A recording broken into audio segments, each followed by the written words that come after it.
I will teach you how to make any girl chase after you. Warning, I'm going to give you 5 rules. If you follow these, any women will become obsessed with you. Use these rules for good intentions and be a real man. When you put a girl on a pedestal and treat her like she's the prize, something clicks in her brain and she goes, "Whoa, I'm the prize here. I can relax a little bit. I don't have to try as hard. I don't have to impress him as much. I have options." And when she does that, her interest in you slowly starts to dwindle. So in this video, what we're going to talk about is how to reposition yourself so that she views you as you are a precious thing in her life, so that in the interaction, you're the prize that she's pursuing. One thing that is crystal clear is that anytime you treat a woman like she's above you, she instinctively begins to look at you as if you are below her. It's human nature.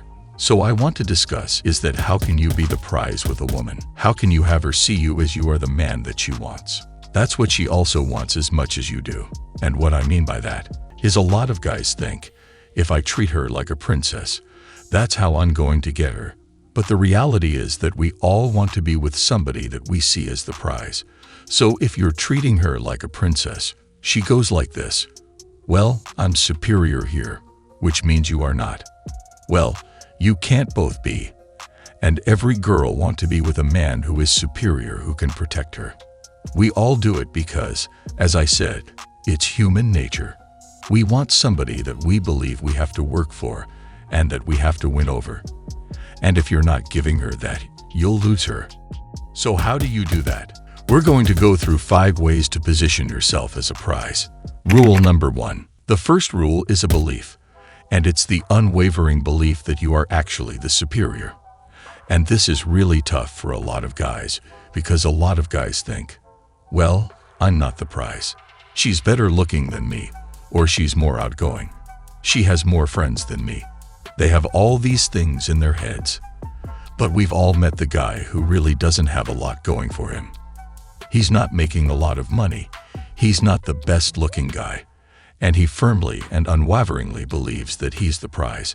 And what happens when you do that? Women buy into it. When you slap a really high price tag on yourself, if you believe you're the prize, then you start acting like that. And I promise women will begin to treat you like never before.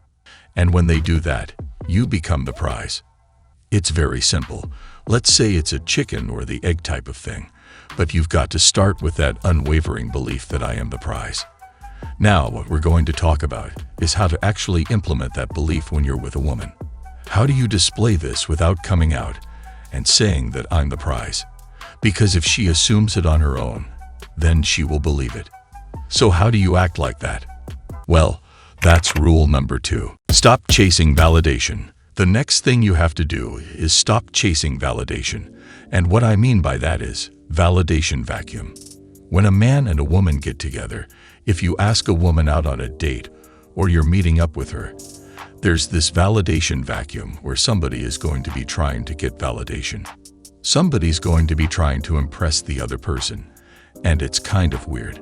So if you stop trying to impress her, she's going to instinctively try to fill that vacuum with validation by trying to impress you and get validation from you, because it's just this thing where somebody has to do it. Another thing to think about when we talk about not chasing validation is that it's always better to show instead of telling. So if you think about a lot of the reasons you're going to tell her that you did something, maybe you want to tell her about your vacation to South America or your new job promotion. What you're really trying to do is show a trait that you have. Or maybe you're trying to show her that you're successful enough to do that. But the reality is that we believe something more when we see it with our own eyes. So instead of telling her about your adventures, be adventurous with her. Instead of telling her that you're a leader at work, lead her. Take her and say, "Hey, let's go do this."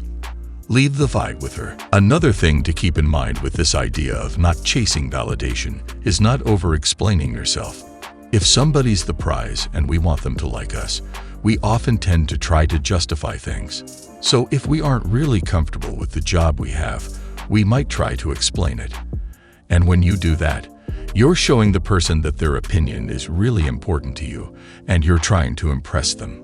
So you want to stop chasing validation, because when you do that to fill that vacuum, she is going to start wanting your validation. Rule number 3, be the decision maker. This is something that a lot of guys have difficulty understanding when you're meeting a woman and you ask her out on a date. Then the woman loses interest, and it's always because she's clearly the prize in her eyes by the way he's treating her. And once a woman knows she's surprised, she leaves you. But what a lot of guys don't understand is that we think, well, we're sick of getting ghosted by women. We're sick of women losing interest after a couple dates. But here's the thing.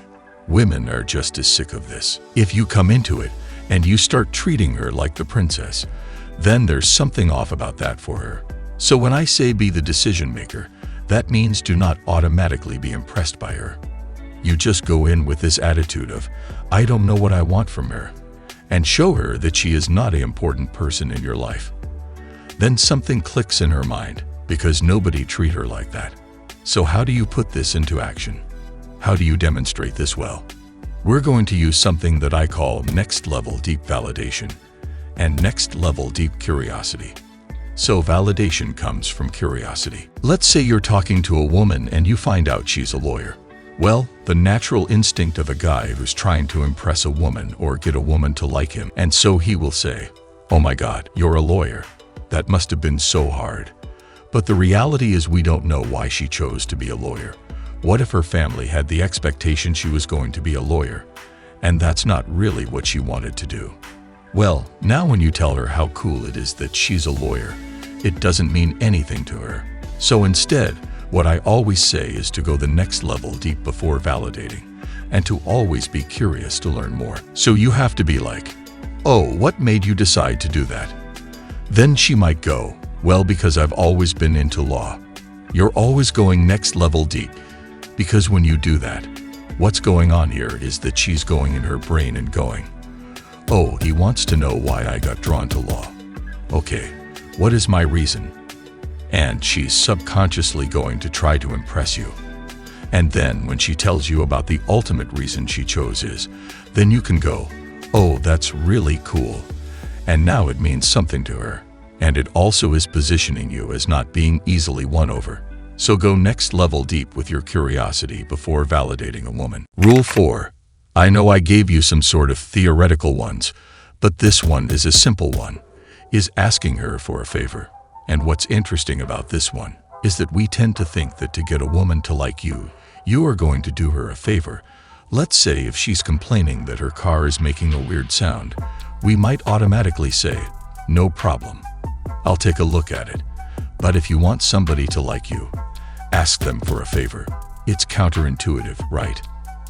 There's something called effort justification, which means that when we're going after something, we want to believe that we're doing it for a reason that makes sense. So when she's doing you a favor and part of her brain is going to start going, why am I doing this?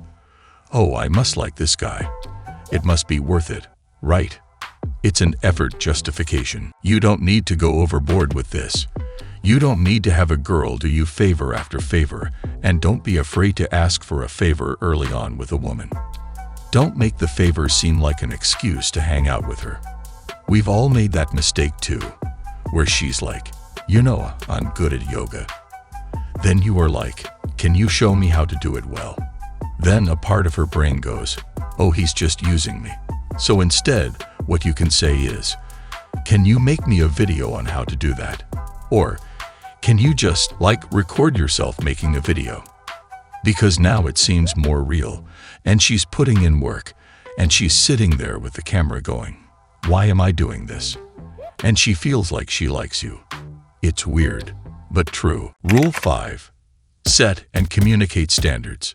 Set and communicate standards means when you go to the dentists, you will see some dentists, they'd be like, do you want water, sir? Do you need anything, sir? And then if you go to another dentist, this other dentist is like, when you walk in his door, there's a sign if you're more than 5 minutes late, you're going to have to reschedule the appointment. That was the prize the dentist chose for himself because he set and communicated standards. Do not let a woman downgrade your meetups. Let's say if you're going to hang out with a woman, you're supposed to meet up with her for dinner, but when you hit her up and said, "Hey, so you want to grab dinner?" And all of a sudden she was like, "I'm kind of tired tonight, but why don't we meet for lunch?" That's like a downgrade, right? So what happens is that a lot of guys think, well, if I lose this opportunity, I might not see her again. So they say, "Oh, sure, I'll meet you for lunch." But the reality is you want to communicate your standards. Do not let her downgrade your meetup. Here in this situation, you can go like this and say, "Why don't we just reschedule for a night you have free?" Here you might be thinking, well, I might lose my chance. But in her mind, you just communicated that you're not that person who is available all the time. So you have to set and communicate standards because it's important.